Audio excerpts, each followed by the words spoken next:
Gangster Mukhtar अन्सारीच्या दफनविधीसाठी हजारोंची गर्दी जमल्याचं पाहायला मिळत आहे। दफनभूमीबाहेर हजारोंची गर्दी उसळलेली आहे। पोलिसांनी ही गर्दी पांगवल्याचं सुद्धा समजतं आणि आपण त्या संदर्भातली ही दृश्य पाहतोय। गँगस्टर मुख्तार अन्सारीच्या दफनविधीसाठी हजारोंची गर्दी आपण सध्या या दृश्यांच्या माध्यमातून पाहू शकतोय।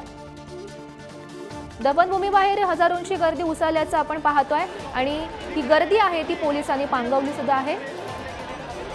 तर आज जाण्यासाठी सुद्धा हे जे नागरिक आहेत, ही लोक आहेत, ती झटापट धडपड करताना दिसतायत आणि गँगस्टर मुख्तार अन्सारीच्या दफनविधीसाठी ही तुफान गर्दी खरं तर आपण ही जमल्याचं पाहायला मिळते।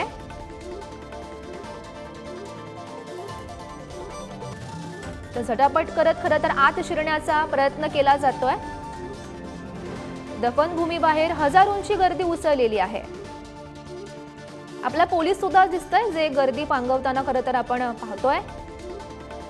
हजारोंच्या संख्येने नागरिक आहेत ते या ठिकाणी जमलेले आहेत।